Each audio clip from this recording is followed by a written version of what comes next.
Hi, everybody. We are back reading another chapter of Charlotte's Web. I'm trying some different lighting to see if I can reduce the glare. We will see if that helps or not.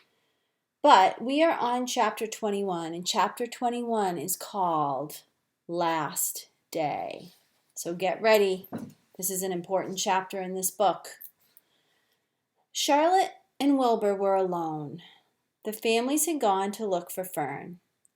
Templeton was asleep. Wilbur lay resting after the excitement and strain of the ceremony. His medal still hung from his neck. By looking out of the corner of his eye, he could see it. "Charlotte," said Wilbur after a while, "why are you so quiet?" "I like to sit still," she said. "I've always been rather quiet." "Yes, but you seem especially so today. Do you feel all right?" "A little tired, perhaps, but I feel peaceful. Your success in the ring this morning was to a small degree my success. Your future is assured. You will live secure and safe, Wilbur. Nothing can harm you now. These autumn days will shorten and grow cold. The leaves will shake loose from the trees and fall. Christmas will come, then the snows of winter. You will live to enjoy the beauty of the frozen world. For you mean a great deal to Zuckerman, and he will not harm you, ever. Winter will pass, and the days will lengthen. The ice will melt in the pasture pond. The song sparrow will return and sing. The frogs will awake, the warm wind will blow again. All of these sights and sounds and smells will be yours to enjoy, Wilbur. This lovely world, these precious days. Charlotte stopped. A moment later, a tear came to Wilbur's eyes. "Oh, Charlotte," he said, "to think that when I first met you I thought you were cruel and bloodthirsty." When he recovered from his emotion, he spoke again. "Why, why did you do all of this for me?" he asked. "I don't deserve it. I've never done anything for you." "You have been my friend," replied Charlotte. "That in itself is a tremendous thing. I wove my webs for you because I liked you. After all, what's a life anyway? We're born, we live a little while, and we die. A spider's life can't help being something of a mess, with all this trapping and eating flies. By helping you, perhaps I was trying to lift up my life a trifle. Heaven knows anyone's life can stand a little bit of that." "Well," said Wilbur, "I'm no good at making speeches. I haven't got your gift for words. But you have saved me, Charlotte, and I would gladly give my life for you. I really would." "I'm sure you would, and I thank you for your generous sentiments." "Charlotte," said Wilbur, "we're all going home today. The fair is almost over. Won't it be wonderful to be back home in the barn cellar again with the sheep and the geese? Aren't you anxious to get back home?" For a moment, Charlotte said nothing.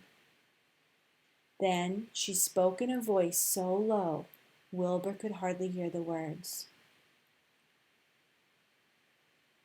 "I will not be going back to the barn," she said. Wilbur leapt to his feet. "Not going back!" he cried. "Charlotte, what are you talking about?" "I'm done for," she replied. "In a day or two I'll be dead. I haven't even enough strength to climb down into the crate. I doubt if I have even enough silk in my spinnerets to lower me to the ground." Hearing this, Wilbur threw himself down in an agony of pain and sorrow. Great sobs racked his body. He heaved and grunted with desolation. Charlotte, he moaned, Charlotte, my true friend. Come now, let's not make a scene, said the spider. Be quiet, Wilbur. Stop thrashing about. But I can't stand it, shouted Wilbur. I won't leave you here alone to die. If you're going to stay, I shall stay too. Don't be ridiculous, said Charlotte. You can't stay here. Zuckerman and Lurvy and John Arable and the others will be back any minute now, and they'll shove you into the crate and away you'll go. Besides, it wouldn't make any sense for you to stay. There would be no one to feed you. The fairgrounds will soon be empty and deserted. Wilbur was in a panic. He raced around and around the pen. Suddenly he had an idea. He thought of the egg sack and the 514 little spiders that would hatch in the spring. If Charlotte herself was unable to go home to the barn, at least he could take her children along. Wilbur rushed to the front of his pen. He put his front teeth up on the board and gazed around. In the distance he saw the Arables and the Zuckermans approaching. He knew he would have to act quickly. Where's Templeton? He demanded. He's in that corner under the straw, asleep, said Charlotte. Wilbur rushed over, pushed his strong snout under the rat, and tossed him into the air. Templeton! Screamed Wilbur. Pay attention! The rat, surprised out of a sound sleep, looked first dazed and then disgusted. What kind of monkey shine is this? He growled. Can a rat catch a wink of sleep without being rudely popped up into the air? Listen to me, cried Wilbur. Charlotte is very ill. She has only a short time to live. She cannot come home with us because of her condition. Therefore, it is absolutely necessary that I take her egg sack with me. I can't reach it and I can't climb. You are the only one that can get it. There is not a second to be lost. The people are coming. They'll be here in no time. Please, please, please, Templeton, climb up and get the egg sack. The rat yawned. He straightened his whiskers, and then he looked up at the egg sack. So, he said in disgust, so it's old Templeton to the rescue, is it? Templeton do this, Templeton do that. Templeton, please run down to the dump and get me a magazine clipping. Templeton, please lend me a piece of string. Oh, hurry, said Wilbur. Hurry up, Templeton. But the rat was in no hurry. He began imitating Wilbur's voice. So it's hurry up, Templeton, is it? He said. Ho, ho. And what thanks do I ever get for these services, would I like to know? Never a kind word for old Templeton. A kind word for a rat, never. Templeton, said Wilbur in desperation, if you don't stop talking and get busy, all will be lost and I will die of a broken heart. Please, please climb up. Templeton lay back in the straw. Lazily, he put his 4 paws behind his head and crossed his knees in an attitude of complete relaxation. Die of a broken heart, he mimicked. How touching. My, I notice that it's always me you come to when in trouble, but I've never heard of anyone's heart breaking on my account. Oh, no. Who cares anything about old Templeton?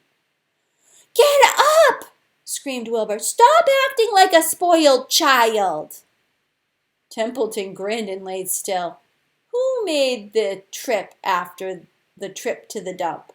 Why, it was old Templeton. Who saved Charlotte's life by scaring the Arable boy away with a rotten goose egg?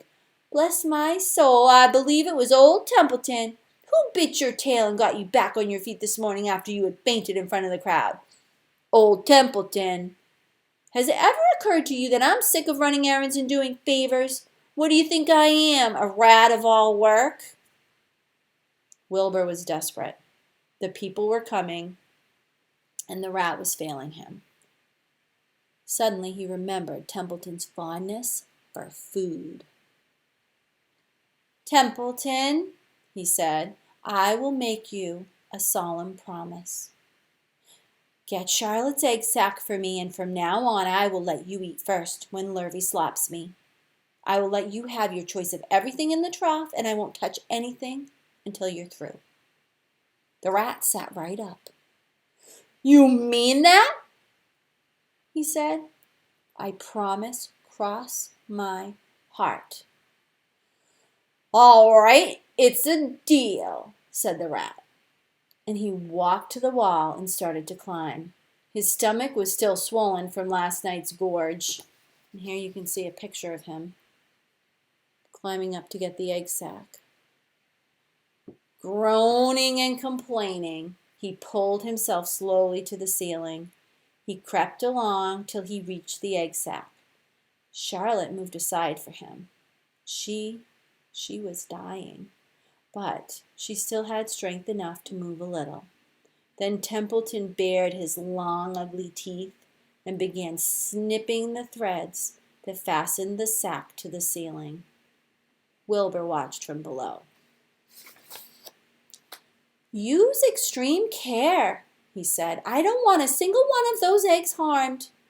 "Ruff, ruff, ruff, ruff, ruff in my mouth," complained the rat. "It's worse than caramel candy." But Templeton worked away at the job and managed to cut the sack adrift and carry it to the ground, where he dropped it in front of Wilbur. Wilbur heaved a great sigh of relief. "Oh, thank you, Templeton," he said. "I will never forget this as long as I live." "Neither will I," said the rat, picking his teeth. "I feel as though I've eaten a spool of thread. Well, home we go." Templeton crept into the crate and buried himself in the straw. He got out of sight just in time. Lurvy and John Arable and the Zuckermans came along at that moment, followed by Mrs. Arable and Mrs. Zuckerman and Avery and Fern. Wilbur had already decided he would carry the egg sac. There was only one way possible. He carefully took the little bundle in his mouth and held it there on top of his tongue. He remembered what Charlotte had told him, that the sack was waterproof and strong. It felt funny on his tongue and made him drool a little bit, and of course he couldn't say anything. But as he was being shoved into the crate, he looked up at Charlotte, and he gave her a wink.